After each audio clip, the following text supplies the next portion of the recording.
अस्सलाम वालेकुम। आज हम आपके साथ शेयर करेंगे मेरी अम्मा की रेसिपी और मेरे खुद घर की रेसिपी।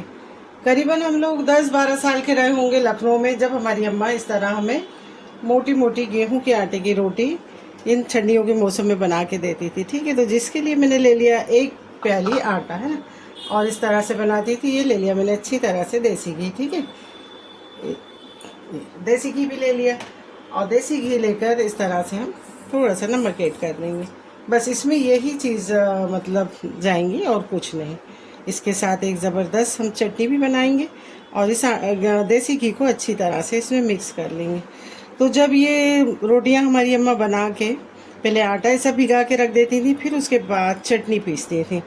चटनी भी हर गांव की, हर देश की, हर घर की एक अलग किस्म की चटनी होती है। तो आज वही रेसिपी मैं शेयर करूँगी कि मेरी अम्मा किस तरह इन रोटियों के साथ चटनी बनाती थी। और हम इस तरह, गाँव में ठंड बहुत ज़्यादा पड़ती है, तो आजू बाजू में हमारे सब बहन भाई लाइन से बैठ के देखते रहते थे। ठीक है ना, तो वही आज अम्मा की भी याद आई और मैंने सोचा मेरा भी मन हो रहा है, तो यही रेसिपी मैं आज आपके साथ शेयर करूँगी। तो इसमें जो है कुछ और नहीं, लेकिन घी अच्छी तरह से पड़ता है। ठीक है ना, देसी घी। ऐसे घी हमने अच्छी तरह से, नमक, घी, तीनों चीज़ों को अच्छी तरह से मिक्स कर लिया। अब एक बात है, गांव का आटा जो होता है ना, गोल आटा रहता है, थोड़ा दरदरा सा, है ना। और अब इसमें हम थोड़ा थोड़ा सा इस तरह पानी डालकर इसे एक अच्छा सा डो बना लेंगे। ठीक है ना, पानी ज़्यादा ऐड ना करें क्योंकि घी हमने अच्छी तरह से ऐड किया है, जिसकी वजह से हमें पानी देख कर ही ऐड करना है। अब इसे अच्छी तरह से, ठीक है ना, ये हमारा डो हमें ना ज़्यादा टाइट चाहिए और ना ज़्यादा नरम चाहिए। आटा हमारा अच्छी तरह से गुन गया। ठीक है ना, इसे मैं करीबन 10 से 15 मिनट के लिए इसी तरह गोल बनाकर रख दूँगी। ठीक है ना, और देखिए ये लखनऊ की एक ज़बरदस्त डिश किस तरह आपको लगती है ठंडियों के मौसम की, आप ज़रूर बताना मुझे, है ना। अब इसे मैं थोड़ा सा पानी लगाकर इस तरह रख दूँगी ढककर साइड में। तो जुड़े रहिए, आप देखते रहिए। ठीक है, तो वो चटनी ये है। यहाँ मिर्चें मैंने तीखी वाली इस तरह भिगा के रख दी थी, है ना। तो ये सब के मैंने बताया आपको अलग अलग तरीके। ये ले लिया हरा धनिया और ये ले लिया पुदीना, ज़ीरा, अच्छा 1 टीस्पून भरकर,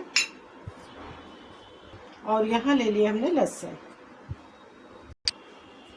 हस्ब ज़ायक़ा नमक, आप ज़्यादा खाते हो तो ज़्यादा ऐड करें। ठीक है, नमक और मिर्ची। चलिए अब इसको पहले मैं दरदरा पीस लूँगी, फिर इसमें एक चीज़ और ऐड होगी, आप देखते रहिए।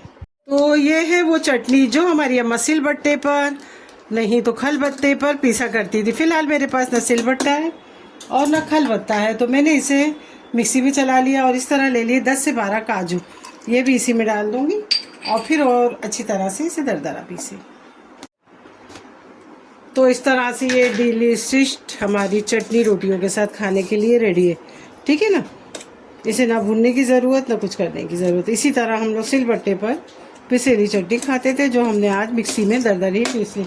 अगर आपके पास सिलबट्टा हो तो उसमें आप पीस सकते हैं। ठीक है, तो ये रेडी है हमारी चटनी। चलिए अब हम रोटी बनाते हैं। तो आटे को भी हमारे 10 से 15 मिनट हो गए।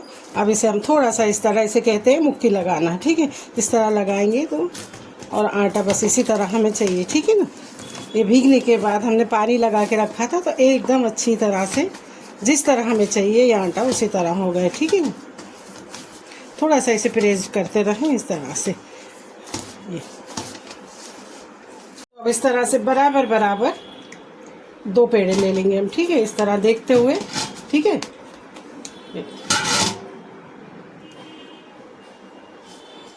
एक पेड़े को मैं रख दूंगी साइड में और एक पेड़े को अब इस तरह से।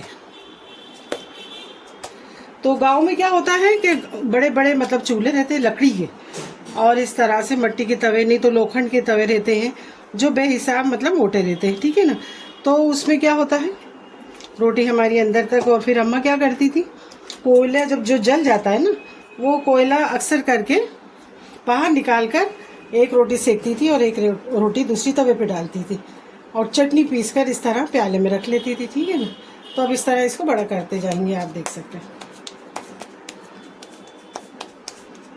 इस तरह से पानी या घी या तेल में हाथ लगाए और इस तरह से इसकी चंगेरी बढ़ाते गए, बड़ी बड़ी बड़ी बड़ी करते गए। तो ये आटा घी लगेला और इतना मुलायम हो जाता है ना कि रोटी इसकी हमारी अपने आप बड़ी होती रहती है। ठीक है ना। अब इसे इस तरह से करते जाए। ठीक है। उधर हमारा तवा भी गर्म हो गया।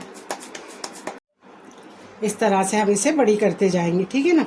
बेलन वगैरह लगाना हो आपको तो आप लगा सकती हैं। ठीक है। लेकिन ये रोटी का जो मज़ा है बस ये यही है। ठीक है। आप बड़ी होती रहती है। ठीक है ना। बस इस तरह से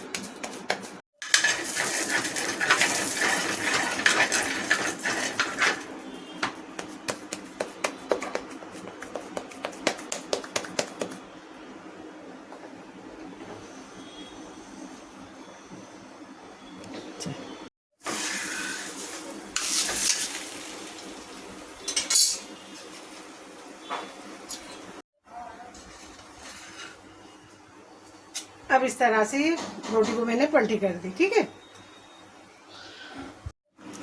अब इसे स्लो उसके ऊपर अच्छी तरह से लाल सेकना है ना।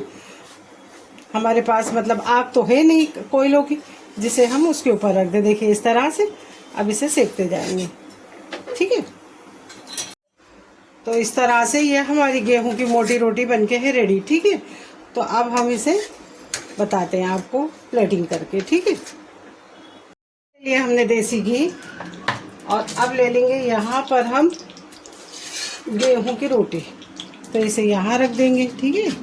और यहाँ रखने के बाद मैं बता रही हूँ खाने का तरीका। तो ये चटनी कोई कोई इसी तरह खाता है, हम लोग तो इसी तरह खाते, लेकिन बहुत से लोगों को अगर ना पसंद आए तो उसका खाने का तरीका भी हम अभी आपको बता देते हैं। ठीक है। शेयर कर देते हैं आपके साथ। तो ये चटनी भी बहुत डिलीशियस ज़बरदस्त लखनऊ की फेमस रोटी और ये फेमस चटनी आप इस तरह ज़रूर इंजॉय करें और कमेंट करके मुझे बताएं। ठीक है ना। घी गरम कर लिया हमने और घी गरम कर कर अब इस तरह से चटनी को डाल देंगे। वाह देख सकते हैं आप। ठीक है। और बाकी इसमें तो इस तरह आप इंजॉय करिए। ठीक है ना। तो कैसी लगी आपको ये ज़बरदस्त रेसिपी मुझे कमेंट करके ज़रूर बताना। ठीक है ना। इस तरह से खाइए गर्मा गर्म और इंजॉय करिए। ठीक है।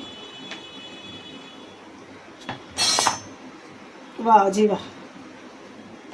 तो कैसी लगी आपको ये मेरी रेसिपी लखनऊ की फेमस गेहूं की मोटी रोटी चटनी और देसी घी के साथ। वाह ज़बरदस्त। ये ठंडी की सीजन में एंजॉय करिए। लाइक कमेंट और सब्सक्राइब करिए। दोस्तों रिश्तेदारों में ज़्यादा से ज़्यादा शेयर करिए। दुआओं में याद रखिए। अपना बहुत ज़्यादा ख्याल रखिए। कैसे और कमेंट करके ज़रूर बताना कि आपको ये मेरी रेसिपी कैसे लगी। चलिए कल फिर मिलेंगे कोई ज़बरदस्त रेसिपी आप लोग के साथ। अल्लाह हाफिज़। Bye bye. दुआओं में याद रखना। अपना बहुत ज़्यादा ख्याल रखना और मेरे इंस्टाग्राम और फेसबुक पे फॉलो करना और यास्मीन ब्लॉग को भी सब्सक्राइब करना। अल्लाह हाफिज़।